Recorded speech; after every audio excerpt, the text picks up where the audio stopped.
Good morning students. जैसा कि आप देख रहे हो कि आप लोग पढ़ रहे हो chapter number 4 retirement of a partner. तो इसमें सबसे पहले आपको मैं बता दूं कि आज का टॉपिक है revaluation of assets and liabilities. Revaluation of assets and liabilities eight the time of retiring of a partner. तो अब जब पार्टनर रिटायर करता है तो सबसे पहले आपको हमने गेनिंग रेशो निकालना बता दिया, न्यू प्रॉफिट शेयर रेशो निकालना बता दिया। इसके बाद गुडविल को कैसे ट्रीट करते हैं, गुडविल की कैसे काउंटिंग करते हैं, ये हमने बता दिया। अब हमारा चौथा टॉपिक आता है कि how to revaluate assets and liabilities of the firm at the time of retiring of partners. तो बच्चों, मैं सबसे पहले आपको बता दूं एसेट्स और लायबिलिटीज़ के रिवैल्यूएशन का प्रोसेस ठीक उसी तरह से होता है, सेम वही एंट्री पास होती है जो आपने एडमिशन पे किया है। एडमिशन पे जो एंट्री पास हुई है वही एंट्री यहाँ भी पास होगी। आपको करना कुछ नहीं है। आप जैसे अगर जो रिवैल्यूएशन अकाउंट क्या होता है तो आपको वही डिफिनेशन देनी है जो आपने एडमिशन के समय डिफिनेशन दिया था रिवैल्यूएशन अकाउंट का। क्यों बनाते हैं तो आप ये बता सकते हो कि रिवैल्यूएशन अकाउंट को रिटायरमेंट केस में बनाने का मेन मोटो ये होता है। रिटायरमेंट केस में बनाने का मेन मोटो ये होता है कि अगर जो फर्म से पार्टनर लीव कर रहा है तो उस समय उसको जो भी अमाउंट पेड किया जाए, उस पर्सन को जो भी अमाउंट पेड किया जाए वह पैसा उसकी current market value of assets और लायबिलिटीज़ के आधार पर पेमेंट किया जाए, ताकि जो पार्टनर फर्म को छोड़ के जा रहा है उसको कोई नुकसान ना हो, उसको कोई हानि ना हो। ठीक है, तो इस चीज़ों को ध्यान में रख करके हम फर्म की एसेट्स और लायबिलिटीज़ को रीवैल्यूएट करते हैं। और रीवैल्यूएट करते समय हम वही जनरेटी पास करेंगे जो जनरेटी आपने रिटायरमेंट के समय पास किया था, एडमिशन आप पार्टनर के समय पास किया था। जैसे मान लीजिए कि अगर जो एसेट्स की वैल्यू कम हो रही है, सपोज़ कर लो कि किसी एसेट्स की वैल्यू कम हो रही है, तो एसेट्स की वैल्यू कम हो रही है तो revaluation account debit to assets account. अगर जो एसेट्स की वैल्यू बढ़ रही है तो assets account debit to revaluation account. यानी अगर जो एसेट्स बढ़ेगी तो एसेट डेबिट होगी, यानी रिवैल्यूएशन अकाउंट एसेट डेबिट होगी, और एसेट्स घटेगी तो एसेट्स क्रेडिट होगी। अब बात होती है लायबिलिटीज़ बढ़ रही है। अगर जो लायबिलिटीज़ बढ़ रही है तो revaluation account debit, liabilities increase हो रही है तो revaluation account debit to revaluation account debit to liabilities account. और अगर जो लायबिलिटीज़ कम हो रही है तो liabilities account debit to revaluation account. ये बच्चों एंट्री पास होगी। इसके बाद अब चाहे डेबिट में कमी आवे चाहे क्रेडिट में कमी आवे, जिस साइड में कमी आएगी आप पार्टनर्स के बीच में, सारे पार्टनर्स के बीच में ओल्ड रेशियो में उसको डिस्ट्रीब्यूट कर देंगे। ये पुराना का पुराना फंडा, इसमें कोई चेंज है नहीं। लेकिन मान लीजिए क्वेश्चन में आप रिवैल्यूएशन अकाउंट बना रहे हैं तो मैं उसके लिए शार्ट ट्रिक बता रहा हूँ, एकदम संक्षेप में बता रहा हूँ कि अगर जो एसेट्स की वैल्यू घट रही है तो रिवैल्यूएशन अकाउंट के डेबिट में लिखेंगे, और अगर जो एसेट्स की वैल्यू बढ़ रही है तो रिवैल्यूएशन अकाउंट के क्रेडिट में लिखेंगे।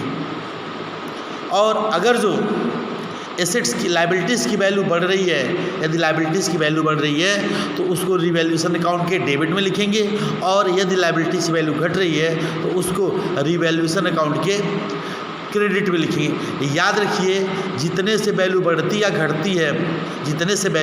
घटती है, हम केवल उसी वैल्यू को ही रिकॉर्ड करते हैं, किसी अन्य वैल्यू को रिकॉर्ड नहीं करते। इसके बाद बच्चों हम क्या करेंगे, रिवैल्यूएशन अकाउंट की बैलेंसिंग करेंगे। जो भी रिवैल्यूएशन अकाउंट होगा आप उसको बैलेंस करेंगे। बैलेंस करने पे ये देखेंगे कि डेबिट साइड में कमी आ रही है, क्रेडिट साइड में कमी आ रही है। अगर जो रिवैल्यूएशन अकाउंट की डेबिट साइड में कमी आ रही है तो इसे बोलते हैं प्रॉफिट ऑन रिवैल्यूएशन, और अगर जो रिवैल्यूएशन अकाउंट के क्रेडिट साइड में कमी आती है तो इसको बोलते हैं लॉस ऑन रिवैल्यूएशन। चाहे प्रॉफिट हो चाहे लॉस हो, सारे ओल्ड पार्टनर्स के बीच में ओल्ड रेशियो में इस प्रॉफिट या लॉस को हम डिस्ट्रीब्यूट कर देते हैं। तो ये पूरा का पूरा आपका रिवैल्यूएशन अकाउंट है जो कि प्रीवियस की तरह है, आप इसको देखें और रिवाइज करें। देखो स्टूडेंट्स, जैसे आज मैं revaluation of assets and liabilities का प्रैक्टिकल क्वेश्चन नंबर 26 सॉल्व करने जा रहा हूं, जिसमें ABC were partners sharing profit and loss in the ratio of 5:3:2 है।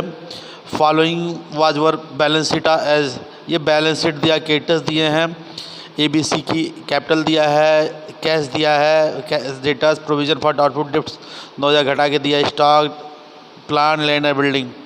क्वेश्चन में कह रहा है A retire on the date of following adjustment were agreed upon. Bad debts amounting to 10,000 were to be written off and provision for doubtful debts to be maintained at existing rate. And unrecorded creditors of 2,000 will be taken into account. Third है provision to be made for legal damage amounting rupees 25,000. There is a liabilities for 15,000 for outstanding salary. Syndicators to be reduced by 8,000 being a liabilities not payable. तो ये बच्चों ये पूरा का पूरा ये अभी कुछ पॉइंट्स हमारे यहाँ पे हैं. जैसे 5वां पॉइंट है stock be increase by 15,000 and plant is to be reduce by 80,000 1,80,000 यानी 2 लाख से 1,80,000 कर दिया गया. आपसे कहा जा रहा है कि pass journal entry to give effect to above adjustment and prepare evaluation account. ये आपको करना है, इसकी जनरेंटी हमें पास करना है. फर्स्ट थिंग स्टूडेंट्स अपने क्वेश्चन को अपने सामने रखिए, तभी आपको सलूशन समझ में आएगा. जैसे क्वेश्चन 26 में सबसे पहला पॉइंट कह रहा है bad debts amounting to 10,000 were to be written off. Question में कह रहा है कि 10,000 का बैड डेब्ट्स राइट अप किया गया. तो जब बैड डेब्ट्स राइट अप किया जाएगा तो bad debts account debit to sundry debtors 10,000 का बैड डेब्ट्स हो गया. फिर आगे कह रहा है and provision for doubtful debts to be maintain at existing rate. अब देखिए एग्जिस्टिंग रेट से ही प्रोविजन फॉर डाउटफुल डेब्ट्स बनाना है. तो देखिए जैसे कि डेटर्स क्वेश्चन देखिए डेटर्स 1,50,000 के हैं और जबकि हमारा PBDD 9,000 है तो 15,96% की रेट से बन रहा है. तो अब एक काम करते हैं कि हमारे पास PBDD तो 9,000 है और 9,000 है और बैड डेब्ट्स हुआ है 10,000 का. तो 1,000 रुपये हमें कम पड़ रहा है तो 1,000 रुपये हम कहाँ से निकालेंगे, रिवैल्यूएशन से निकालेंगे. तो PBDD account debit 9,000, revaluation account debit 1,000 to bad debts 10,000. अब ये तो हमारा बैड डेब्ट्स हो गया. अब क्वेश्चन में बोला है कि एग्जिस्टिंग रेट से बैड डेब्ट्स बनाना है. तो एग्जिस्टिंग रेट से जब अब बैड डेब्ट्स बनाना है तो आप यहाँ पे ध्यान दीजिएगा कि हमारे पास 1,50,000 के डेटर्स हैं और इसमें से बैड डेब्ट्स हो गए 10,000 के. तो बचे कितने, 1,40 के बचे. और 1,40 का अगर 6% निकालते हैं तो 84 यानी 8400 का हमें नया प्रोविज़न बनाना पड़ेगा. तो revaluation account debit to new PBDD या कह सकते हो केवल PBDD 8400. एक बार इसको और समझ लीजिएगा कि डेटर्स आपके 1,50,000 के थे, डेटर्स आपके 1,50,000 के डेटर्स थे, 10,000 का बैड डेब्ट्स हो गया. तो आपके डेटर्स कितने के बचे, 1,40 के बचे, 1,40,000 के. एग्जिस्टिंग रेट आपका 6% है तो 6% की दर से हम निकालेंगे 8400 का PBDD बनेगा. तो लाइबिलिटीज़ बढ़ जा रही है. तो लाइबिलिटीज जब बढ़ जा रही है तो revaluation account debit to provision for bad and doubtful debts 8400. फिर आते हैं अगला पॉइंट नंबर 2 कह रहा है an unrecorded creditors of ₹20,000 will taken into account. एक 20,000 का क्रेडिटर्स हमें अनरिकॉर्डेड था जिसको हमें अकाउंट में लेना पड़ा. तो हम एंट्री करेंगे revaluation account debit to creditors account या सिंडिकेटर्स अकाउंट 20,000. फिर आगे कह रहा है कि provision to be made for legal damage amounting ₹25,000. एक 25,000 का प्रोविजन डैमेज का प्रोविज़न हो गया. तो revaluation account debit to provision for legal damage, कोई इन्होंने कानूनी अनुबंध तोड़ा होगा. फिर आते हैं बच्चों, फिर कह रहा है कि there is a liabilities of 15,000 for outstanding salary. 15,000 की सैलरी आउटस्टैंडिंग है तो आउटस्टैंडिंग है तो लाइबिलिटीज बढ़ गई. तो revaluation account debit to outstanding salary 15,000. अब इसके बाद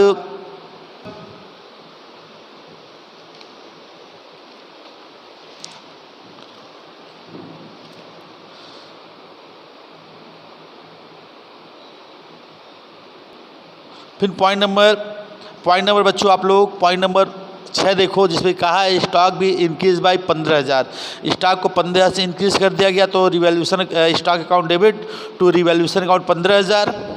और फिर उसी के आगे कह रहा है and plant is to be reduce to 1,80,000. Plant को 1,80,000 तक घटा दिया गया यानी 2 लाख का प्लांट 1,80,000 का हो गया. इसका मतलब सिंपल सा है कि 20,000 की कमी आई है. तो revaluation account debit to plant account 20,000. अब बच्चों हम क्या करेंगे, अब इसको हम जो भी हमारी एंट्री है पोस्टिंग करेंगे to bad debts 1,000 provision for bad and doubtful debts new जो हुआ है 8400, क्रेडिटर्स 20,000, क्लेम फॉर डैमेज जो हुआ है provision for claim for damage 25,000, outstanding salary 15,000, plant account 20,000, syndicator 60,000 और बाई स्टॉक 15,000। ये हम क्या करेंगे, जनरल एंट्री से पोस्टिंग कर लेंगे। जब जनरल एंट्री से पोस्टिंग कर लेंगे तो इसका जब टोटल करेंगे 89,400 आएगा और इसका टोटल करेंगे 23,000 आएगा। तो 23,000 को 89,400 से जब माइनस करेंगे तो हमारा 66,400 रिमेनिंग आएगा।